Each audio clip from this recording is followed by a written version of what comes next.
अवधूत चिंतन श्री गुरुदेव दत्त श्री स्वामी समर्थ. जय जय स्वामी समर्थ. चला तर आजचे स्वामी संदेश बघण्यापूर्वी ज्यांनी आपल्या चॅनलला सबस्क्राईब केलं असेल त्या सर्वांचे स्वामी इच्छा आकांक्षा स्वप्न पूर्ण करो अशी मी स्वामीचरणी प्रार्थना करते.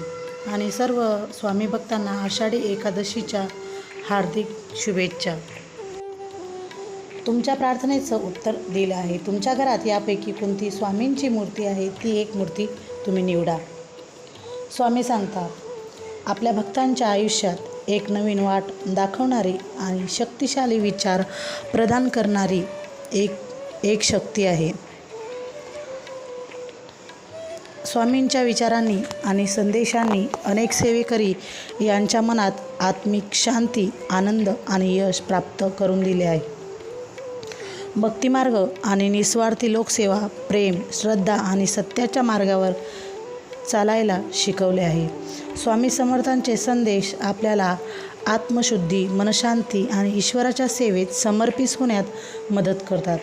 स्वामींच्या विचारांनी कोणत्याही कठीण प्रसंगांना सामोरे जाण्याची ताकद आपल्या मनामध्ये येते. आपण सद्गुणांचा स्वीकार करून जीवनात सुख शांती आणू शकतो. स्वामींमुळे आपल्या समस्या दूर होण्यास मदत होतात. स्वामी, तुम्हीच आमचा आधार आहे. तुम्हीच आमच्या सर्व शक्तीचा आधार आहे. तुम्हीच आमचे भगवंत आहे.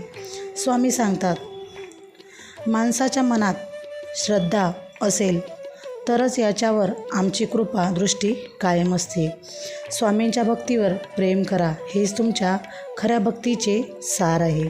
स्वामी म्हणतात, फक्त तुम्ही निस्वार्थ भावनेने काम करत राहा. चुकूनही फळाची चिंता करू नका, कारण देव वेळ आल्यावरच चांगल्या कर्माची फळं देत असतात. लोकांची सेवा करणे हा सेवेकरी धर्म आहे.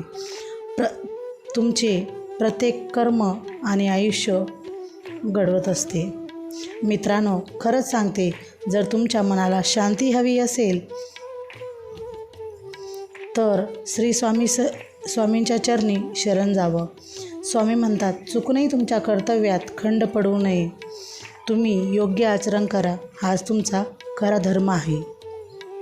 स्वामी म्हणतात, भक्तांच्या सेवेतच स्वामींची खरी सेवा आहे.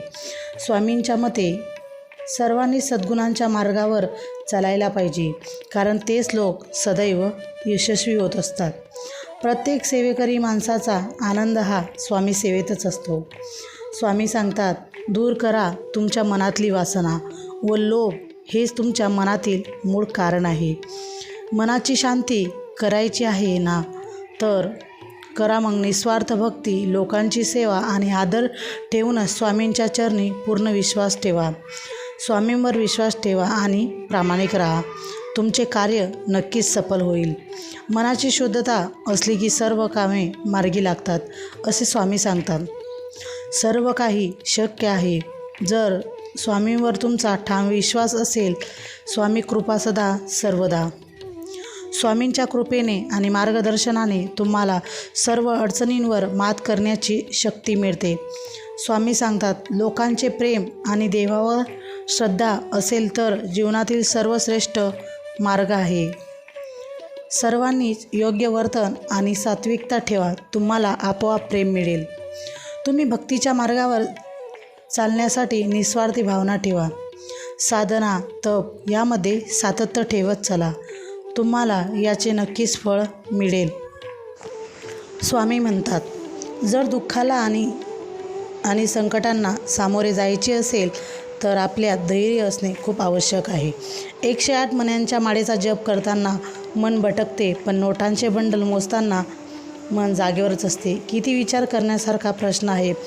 खरंच मित्रांनो, आपण जेव्हा मण्यांचा माळ्याचा जप करत असतो तेव्हा आपल्या मनामध्ये हजार शंका येत असतात, पण जेव्हा आपण पैशाचे बंडल मोजतो तेव्हा एकदम ध्यान ठेवून मोजतो की एक कमी जास्त भरू नये.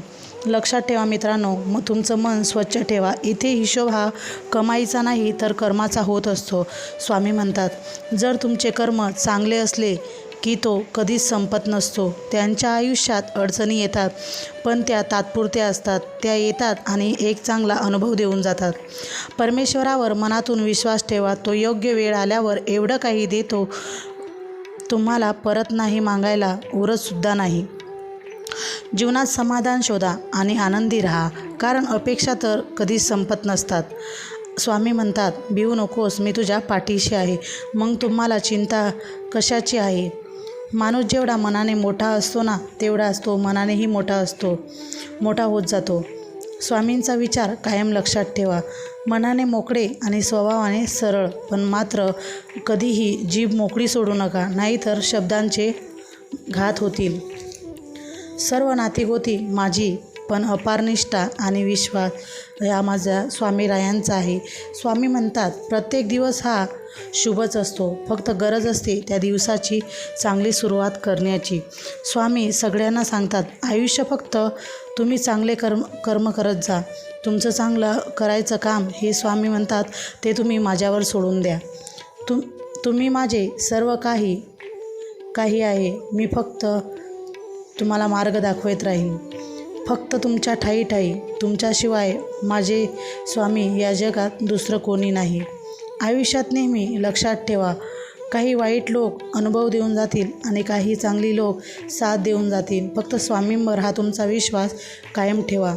ते म्हणतात, दोन्ही पासून ताक बनवण्यासाठी ताकाला घुसवावे लागते. तसंच स्वामींचा अनुभव घ्यायचा असेल तर स्वामींचे नामस्मरण करावे लागते. कोणतेही काम असो किंवा सेवा, ते फक्त स्वतःच्या समाधानासाठी करा. त्यात तुमचा कोणताही स्वार्थ नको, तरच तुम्हाला त्याचे फळ मिळेल.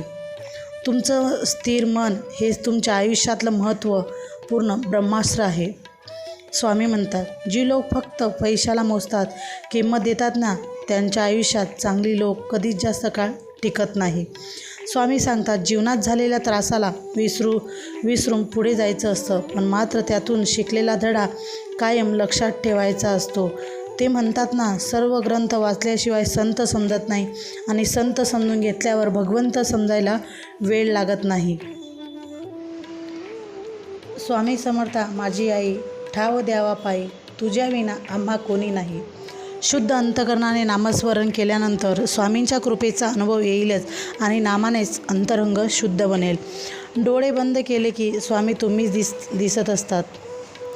संकटे आली कितीही तर स्वामी मला तुम्हीच दिसता. गुन्हेगाराने गुन्हा कितीही लपवला तरी तो मोठा गुन्हेगार होतो, परंतु गुन्हा कबूल केला तर तो सत्याचा विजय होतो.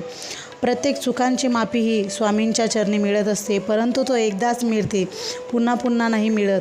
म्हणून लक्षात ठेवा, स्वामी म्हणतात, आपलं मन मोठं असायला पाहिजे, बाकी गोष्टी आपोआप मिळून जातात.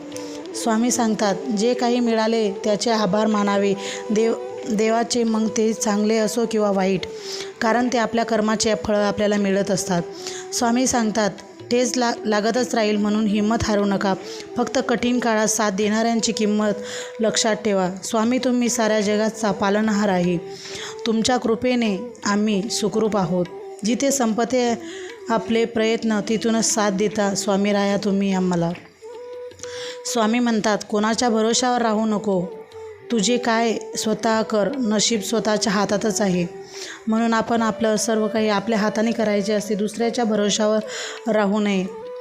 कधी कोणाला शत्रू समजू नये, कारण आपल्याला जे हवे असते तेही मिळणे कठीण नसते. शत्रू हाच आपला खरा मित्र बनू शकतो. त्याला फक्त संधी देऊन तर बघा. खरंच आपण एखाद्याला शत्रू समजू नये, कारण एक संधी दिल्यानंतर आपल्याला आपल्या प्रश्नाचे उत्तर मिळून जाते. नाही संधी दिली तर आपल्याला वाटते की एक संधी द्यायला पाहिजे होती. आपल्या मनात हे विचार चालूच असतात. मित्रांनो, तुम्हाला हा व्हिडिओ कसा वाटला मला कमेंटद्वारे कळवा आणि आपल्या चॅनलवर नवीन असल्यास लाईक करा, शेअर करा आणि सबस्क्राईब करायला मात्र विसरू नका. श्री स्वामी समर्थ.